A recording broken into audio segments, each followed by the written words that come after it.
இன்றைக்கி நம்ம பார்க்க போகிற ரெசிபி ஒரு இனிப்பு புளிப்பு காரம் இதெல்லாம் கலந்த மாதிரியான ஒன்று தான். அது வேறு எதுவும் இல்லைங்க, கிடாரங்காய் ஊறுகாய் தான்.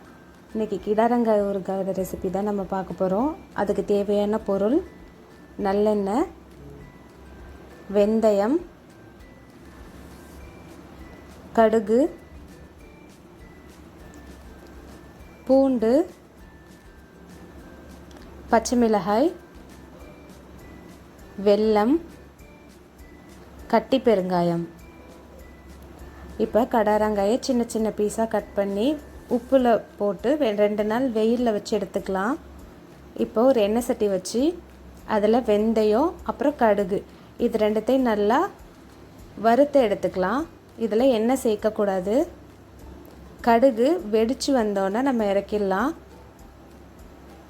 அது வறுபடாமல் எடுத்துட்டோம் அப்படின்னா ஊறுகாயில் கசப்பு கொடுக்கும். அதனால் அது வெடித்து வர ஸ்டேஜில் நம்ம இதை இறக்கிடலாம். இப்போ எண்ணெய் ஊற்றி கட்டி பெருங்காயம் சேர்த்து அதை நல்லா பொரித்து தனியாக ஒரு பாத்திரத்தில் எடுத்து வச்சுக்கலாம். இப்போ ஊறுகாய்க்கு தேவையான அளவு நல்லெண்ணெய் சேர்த்து கடுகு போட்டு கடுகு பொரிஞ்சதும் நம்ம கட் பண்ணி வெயிலில் வச்சுருக்கோம் இல்லையா கிடாரங்காய், அதையும் இதில் சேர்த்துக்கலாம். இப்போ நல்லா கலந்து விட்டுக்கோங்க. இப்போ ஊறுகாய்க்கு தேவையான அளவு மஞ்சள் தூள் சேர்த்துக்கலாம்.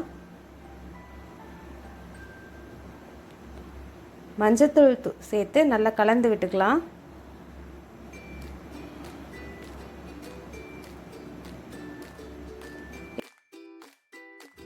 இப்போது நம்ம ஊறுகாய்க்கு காரம் எந்த அளவுக்கு தேவையோ அந்த அளவுக்கு மிளகாய் தூள் சேர்த்துப்போம்.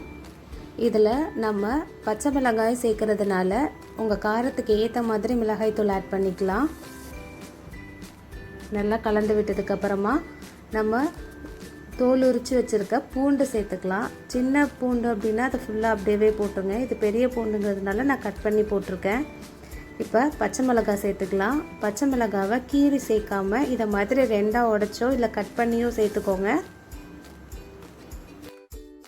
அடுத்து நம்ம வெல்லம் சேர்த்துக்கலாம்.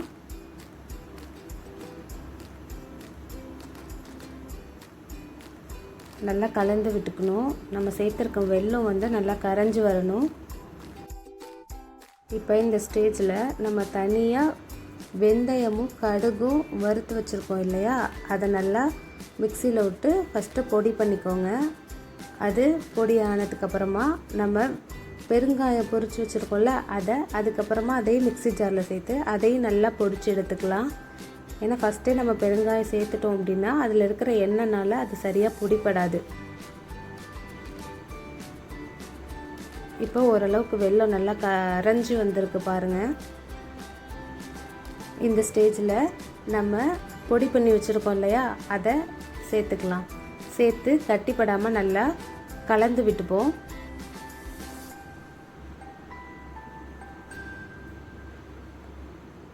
அவ்வளோதான், ஊறுகாய் ரெடி.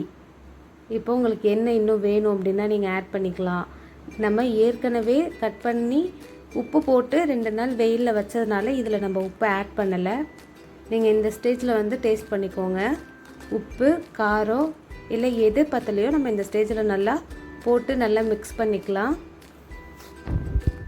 அவ்வளோதான், இப்போ ஊறுகாய் ரெடி. நம்ம சேர்த்துருக்க பூண்டும் பச்சை மிளகாவும் நல்லா வெந்து வந்திருக்கும். ஊறுகாயிலேருந்து எண்ணெய் பிரிஞ்சு வர ஸ்டேஜில் நம்ம ஊறுகாயை ஆஃப் பண்ணிட வேண்டியதான். இதை உடனே மூடி வைக்காதீங்க. ஏன்னா நம்ம உடனே மூடி வச்சோம் அப்படின்னா வேர்வை தண்ணி அதில் பட்டு ஊறுகாய் கெட்டு போகிறதுக்கு நிறைய வாய்ப்பு இருக்குது. இதனால் இதை சூடு ஆறுனதுக்கு அப்புறமா நம்ம எந்த பாத்திரத்தில் யூஸ் பண்ணுறோமோ அதில் மாற்றி வச்சுக்கலாம். இப்போ நாங்கள் செஞ்ச ஊறுகாய் நமக்கு மட்டும் இல்லைங்க, இது என் அக்காவுக்கு, இது என் இன்னொரு அக்காவுக்கு, இது எங்கள் பக்கத்து வீட்டுக்கு. இவங்க எல்லாருமே எங்கள் ஊறுகாயோட ஃபேன். ஒரு டிப்ஸ் தான் சொல்ல போகிறேன். அது என்னென்னா, ஒரு பாத்திரத்தில் ஒரு 2 ஸ்பூன் அளவு நல்லெண்ணெய் ஊற்றி அதை நல்லா சூடு பண்ணிப்போம். எண்ணெய் சூடானதும் அடுப்பை ஆஃப் பண்ணிவிடுங்க. எண்ணெய் நல்லா ஆறட்டும்.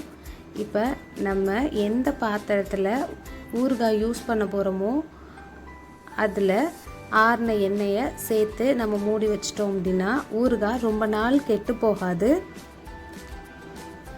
அதுவும் இல்லாமல் நம்ம ஊறுகாய்க்கு அதிக எண்ணெய் சேர்த்து தான் தாளிக்கணுங்கிற அவசியமும் கிடையாது. இதுதான் இதில் உள்ள ஒரு சின்ன டிப்ஸ். நீங்களும் செஞ்சு பாருங்கள். செஞ்சு பார்த்துட்டு எப்படி இருக்குன்னு சொல்லுங்கள். தேங்க்ஸ் ஃபார் வாட்சிங் மை வீடியோ.